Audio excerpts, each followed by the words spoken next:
Last Handful of Clover, a novel by Wess Mongo Jolley, read by the author.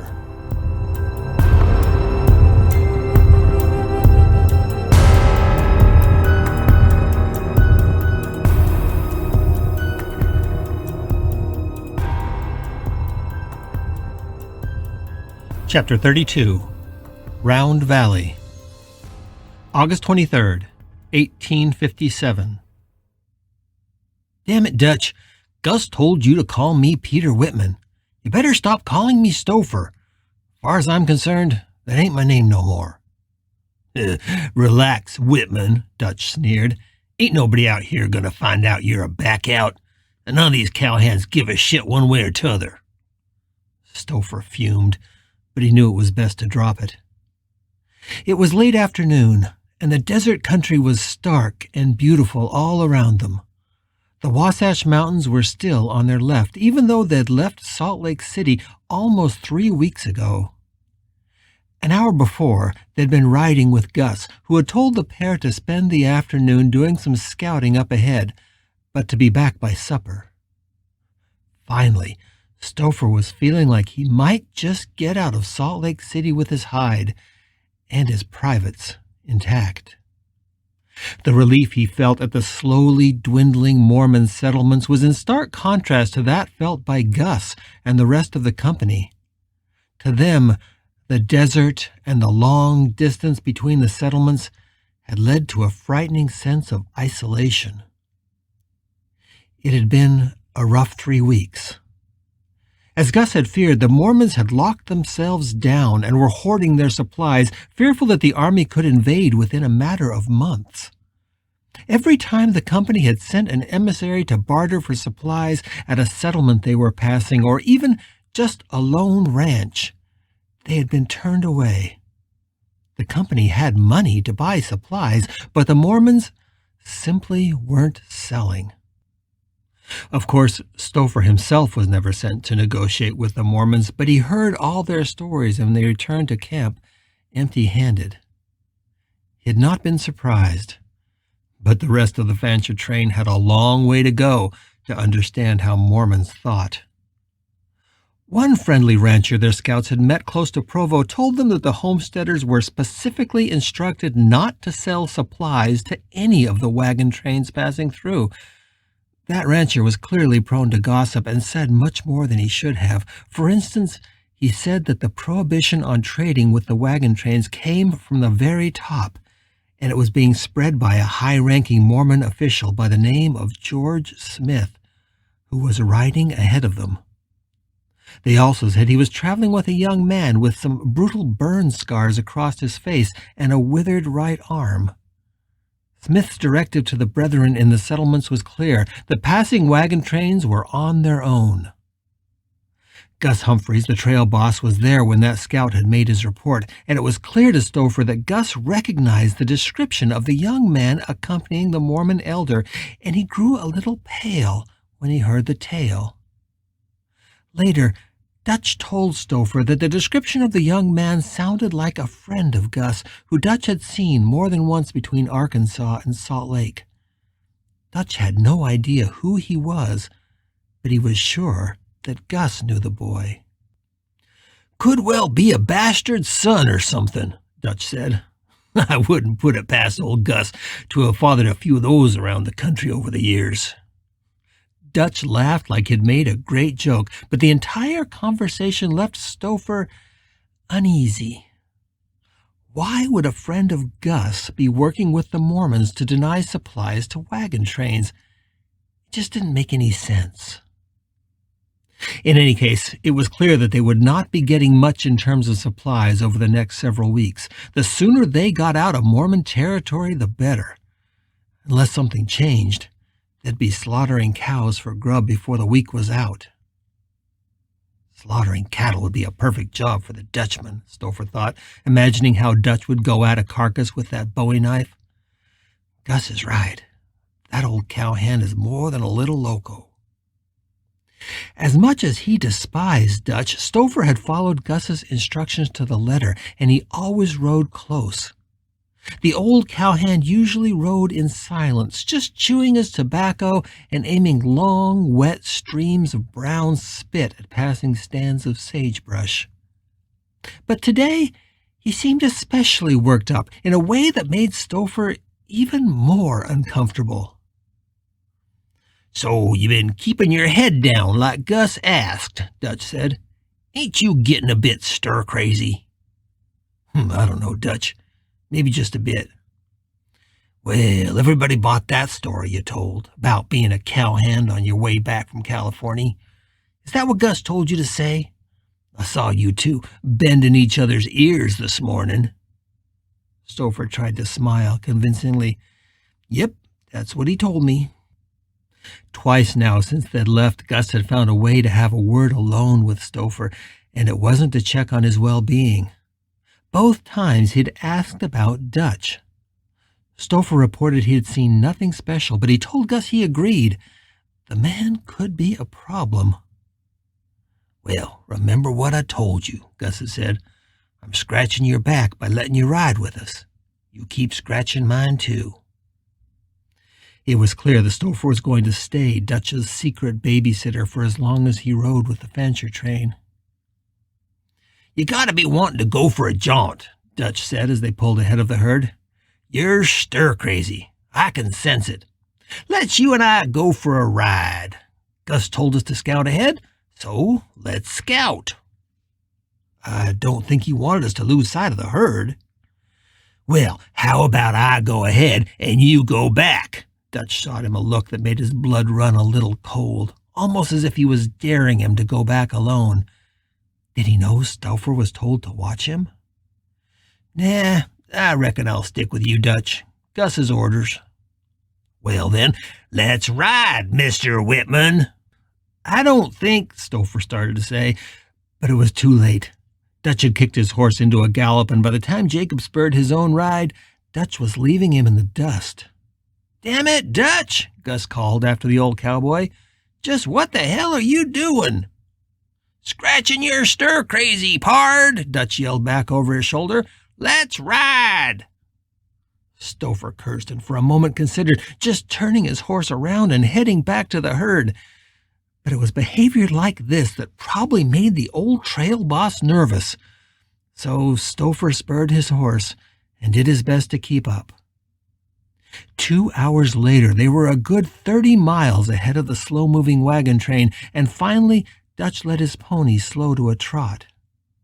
So far, they hadn't seen another living soul in this God-forsaken country. The trail had cut through a broad plain, but the train had slowly turned into gently rolling mountains with green trees at their summits and purple stretches of sage and scrub oak below. Stouffer was relieved that Dutch had finally stopped his horse and was just standing in the middle of the trail, waiting for his new friend to catch up. The younger man was the first to speak, and he did his best to sound calm and relaxed. "Well, looks like this country's a whole lot of nothing. If we turn around now, we should get back to the herd just in time for evening grub." Dutch was staring ahead into the broad valley. He didn't say a word for the longest time. Finally, Stouffer cleared his throat and said, "Dutch, you there, buddy?" Finally, the older man spoke, and his voice sounded far away. It was the softest that Stouffer had ever heard the old man speak. "You know, Stouffer, you're the first Mormon I ever met that I could stomach. They're all fanatics. Every one. As far as I'm concerned, if the army just came in here and wiped every one of the bastards off the face of the earth, it'd be a job well done." Stouffer wanted to argue with him. He wanted to say that some of the best people he had ever known in his life were his Mormon friends and neighbors. He hated what the church leadership had done to his family, but he couldn't hate his fellow Mormons. Most of them were just simple, devout, and kind folks trying to make their way in the world. He thought all that, but seeing the faraway look in Dutch's eyes, he didn't say any of it. Instead, he just said, "Yep." Dutch was twisting a fistful of his leather reins in his gloved hands over and over. "And it's not just my opinion, either. The way they've treated us these past weeks, I don't think there's a man in the company that wouldn't mind seeing them wiped out." There was some truth in what Dutch was saying. He'd seen it in the eyes of every member of the wagon train and heard it around the fire in conversations they would have never had in front of Stouffer if they had known he was a Mormon. It was the same hate he'd seen back in Missouri, and it wasn't the kind of hate you could argue somebody out of. He felt the skin prickle on the back of his neck, like he was having a premonition of destruction. He'd be glad to be out of this territory and away from the Mormons, but he'd also be glad when he could get away from Dutch and the Fancher train.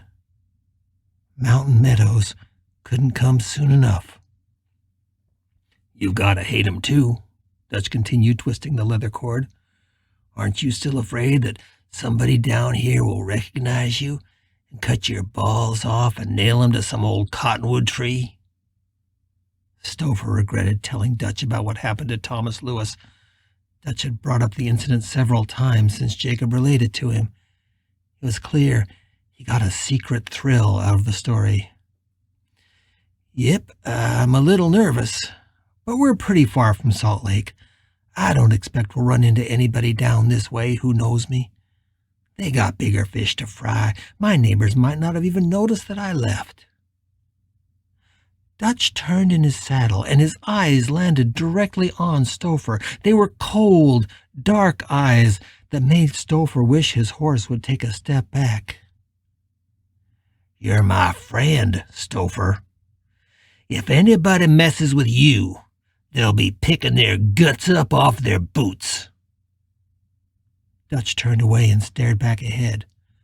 Nothing that Dutch had ever said had revealed his character as clearly as that phrase, and Stouffer glanced at the razor-sharp knife Dutch kept on his belt. For the first time, Stouffer worried about his own safety around the old cowboy. Dutch was a rattler, and you had to step very carefully when you were dancing around a rattler. "Let's head back, Dutch," Stouffer said. "Not quite yet, my friend." Dutch pointed one crooked finger ahead of him. "Look there."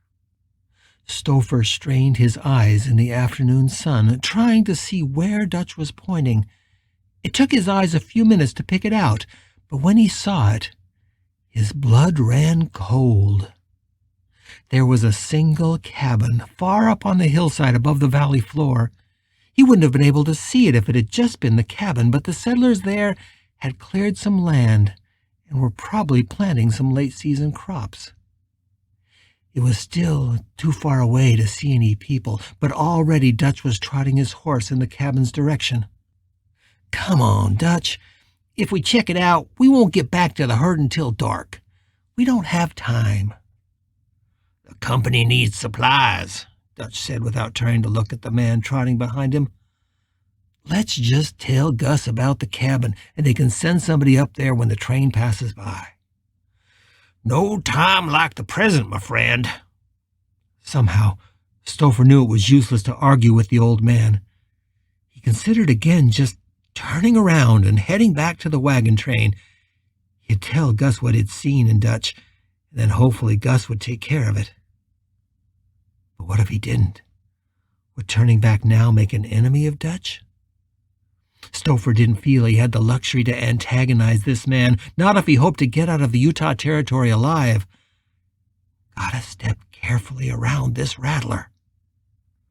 He spurred his horse and caught up with the old cowhand.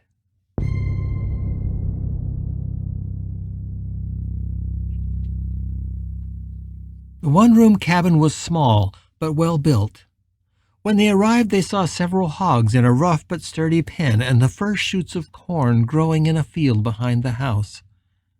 The family was curing meat in a tiny smokehouse nearby, and the smell of the smoke and the odor of cooking coming from the house made Stouffer homesick for his lost wife.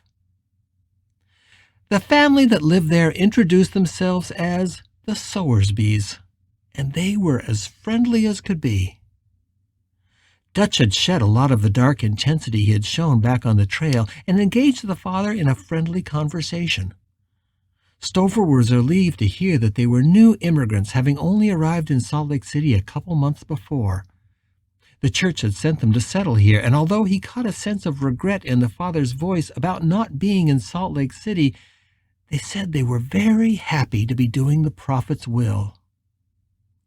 In any case, being new immigrants, it was very unlikely that they would have met Stouffer or his wife, so he could relax a bit. Thomas Sowersby introduced Dutch and Peter Whitman to his wife Mary and their two girls, Frances and Maddie. The little girl was a strange child with dark eyes and a blank face that Dutch took as a challenge. He made some faces at the little girl, trying to make her laugh, although she wouldn't even crack a smile for him. But his antics made both Stouffer and the Sowersbys laugh. As they bantered, Stouffer could see no hint of the dark side of the man that had haunted him for the past weeks. The older girl was named Frances, and she was a beautiful young thing, just flowering into her womanhood. Dutch barely glanced in her direction, but the very fact that he paid her so little attention in their conversation made Stouffer uneasy. It didn't seem natural for the man who had so often said such crass things about the young women in the wagon train. "So, what about you folks?" Thomas Sowersby asked. "Just passing through? Heading up to Salt Lake? Or heading south?"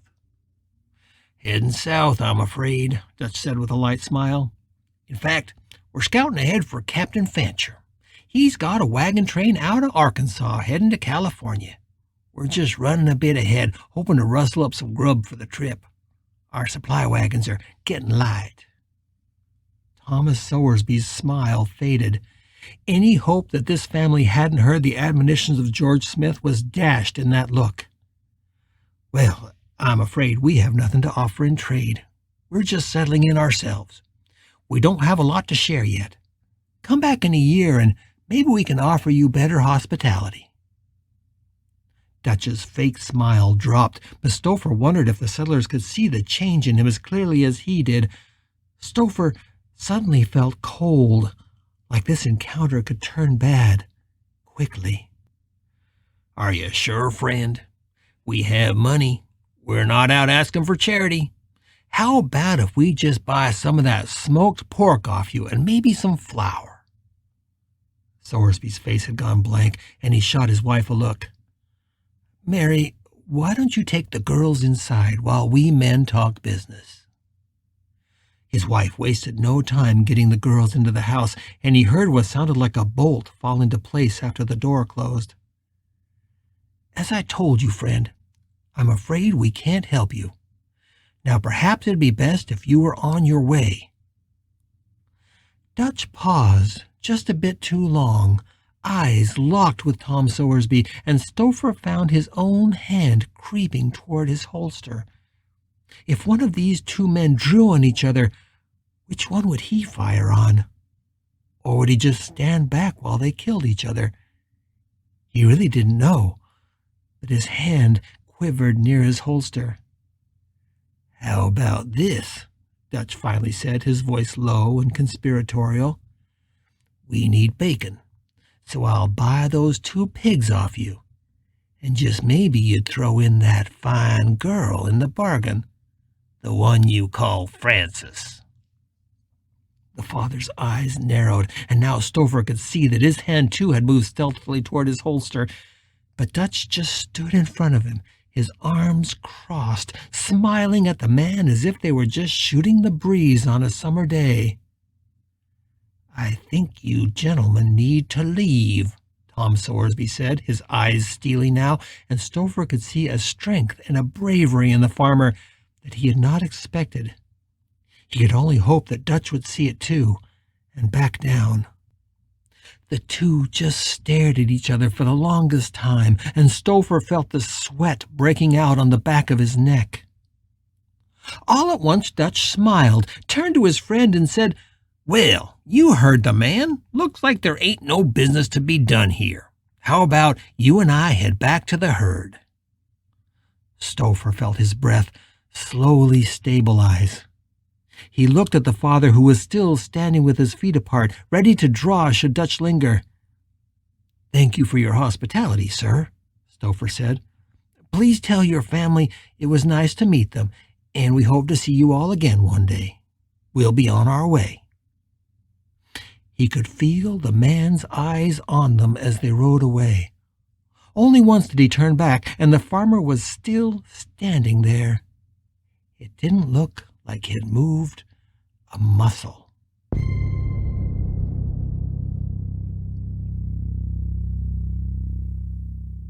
They didn't talk as they rode away, but just over a mile from the cabin the Dutchman pulled up under a cottonwood tree and dismounted. He tied his horse to the tree and laid down in the shade. "What in tarnation do you think you're doing?" Stouffer asked. "Waiting for dark," Dutch said, tipping his hat down to shade his eyes. "Then we're going back to get those pigs. The whole camp'll have bacon for breakfast tomorrow morning." "What the hell?" Stouffer asked, feeling himself losing his composure. "Didn't you see the look that man gave you? He'll plug you for sure if you show up there again. He'll plug you before you get anywhere near those pigs." "Nah, he won't. I know the type. He'll hole up in the house with his wife and daughters." Stouffer didn't think the Sorsby was that type at all, but he didn't contradict Dutch. He just stared at him, wondering if the old cowboy had lost his mind. Finally, peeking out from under the edge of his hat, Dutch smiled. "Besides, friend, I'm doing it for you." "For me? What the hell you mean?" "You didn't see it, did you?" Dutch asked. "See what?" Dutch sat up and jerked a thumb back toward the cabin. "That father. He didn't send us away because of what I said. He recognized you, my brother." Stouffer was sure that wasn't true, but the very idea made a chill run up his spine. He just stared at Dutch. "I tell you what we're going to do," Dutch said. "We're going to go back there and get those pigs. We can slaughter 'em right there, bleed 'em out, and then sling 'em behind our saddles. And at the same time, we're going to scare the hell out of that Mormon bastard so that he knows he'd better tell nobody about you. I told you I'd protect you, my friend. I'm not going to let you down now." Stouffer remembered Dutch's comments about anybody that bothered him having to pick his guts up off his boots, and his eyes involuntarily shot to the knife strapped to Dutch's waist. Gus was right. This man was crazy. Dutch just tipped his hat back over his eyes, and in moments he was snoring under the cottonwood.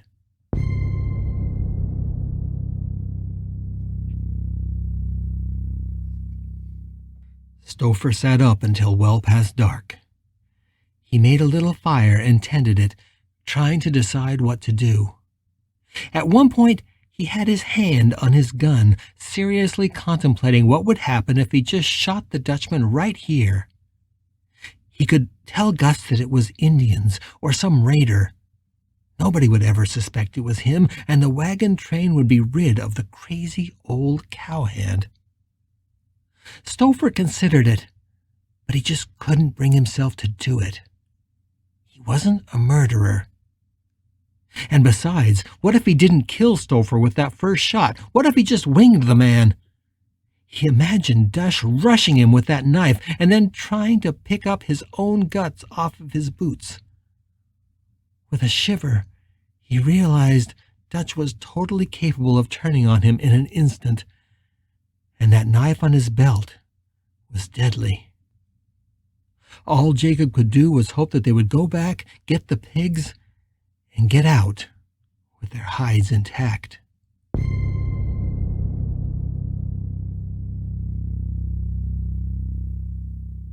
They left their horses about a quarter-mile away from the cabin and walked the last stretch in the dark. A single oil lamp glowed in the window, which helped them navigate their way through the gloom. Thick clouds had rolled in just around sunset, and there was neither moon nor stars to illuminate the brush, so they had to pick their way carefully through the dark. Stouffer carried a length of coiled rope around his shoulder that he hoped to use to lead the pigs away. But Dutch had also said that if they had to, they could just kill and gut the pigs there and carry out the carcasses.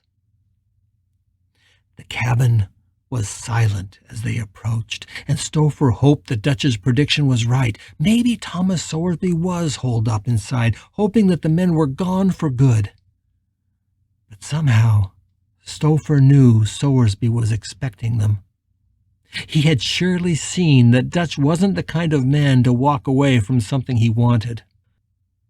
Stouffer climbed quietly over the low railing. The pigs were calm, not snorting or putting up a fuss, and he got a rope around the neck of the first one easily. Meanwhile, Dutch had emerged from the storehouse with a bag of corn over his shoulder. "There's more in there," he said to Stouffer in a whisper. "I think old Tom Sowersby wasn't straight with us. This is some kind of cache or outpost for the Mormons. There's more in there than his family could eat in a year." A break in the clouds passed over them at that moment, and the moon shone through clear and bright. Then, to his horror, as Stouffer was putting the rope on the second pig, he saw a glint coming from the edge of the cornfield. He knew at once that it was Tom Sowersby. The moon had reflected off of the farmer's eyes, or maybe off the barrel of his gun. The farmer had been waiting for them to return, and now he had the drop on them. To his horror, he heard the click of a gun being cocked. Sowersby got off a shot before Stouffer could yell, and he felt the bullet crease his shoulder. It knocked him to the ground, but he sat up in the dust in time to see the Dutchman throw the bag of corn at the farmer. One bullet went into the bag in flight, but it wasn't enough to stop the heavy bag from hitting the man square in the chest.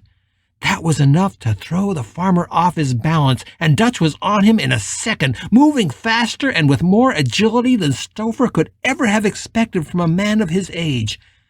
The two men went to the ground, grunting, and he could hear Dutch laughing. It was over in seconds.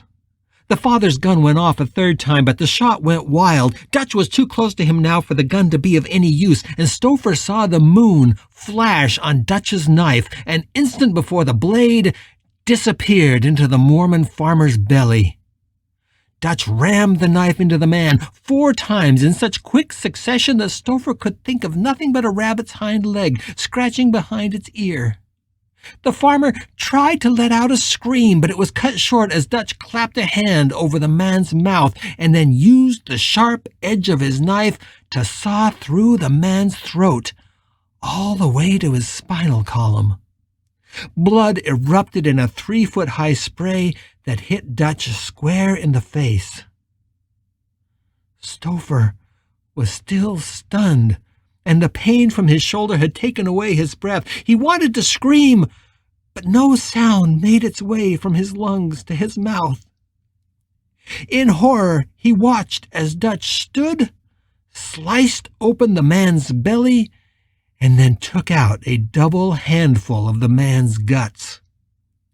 He glanced at Stouffer long enough to ensure that he was watching, and then dropped the steaming mass of the man's guts onto the points of his upraised boots.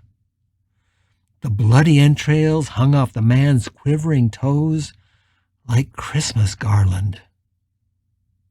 Stouffer was so shocked that he couldn't get off the ground. Suddenly, the light from the cabin bloomed, and Sowersby's wife was standing there in the open doorway. He could see the 2 little girls cowering behind her. To Jacob Stouffer, the lighting behind the 3 of them made them look like angels gazing down on the destruction of the world at the hands of Satan. The glow from the cabin door caught Dutch, and he turned toward the Sowersby women. The blood was running down his face in streaks. In the door's light, they could all see Tom Sowersby's dead body, still twitching as his blood soaked into the dust. Mary Sowersby screamed her husband's name and tried to push her girls back and slam the door, but the Dutchman moved so fast that she never had a hope of getting the door closed. Dutch's hands left twin splashes of blood on the rough wooden door as he smashed into it and one hinge busted loose. Dutch rushed into the cabin, leaving Stouffer still sitting in the dust. But he could still see the little girl, who was looking directly at him from behind her mother's skirts, with those cold, dead eyes.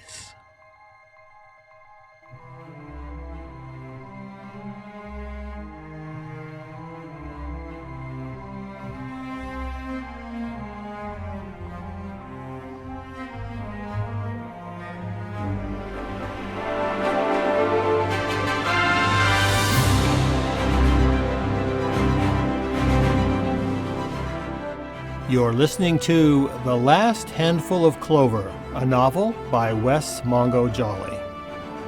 If you're enjoying this audiobook, please consider supporting the author on Patreon. That's patreon.com/Wess Mongo Jolley. And for more information, check out the author's website at wessmongojolley.com. That's WESSMONGOJOLLEY.com. Thanks for listening and stay tuned for more episodes.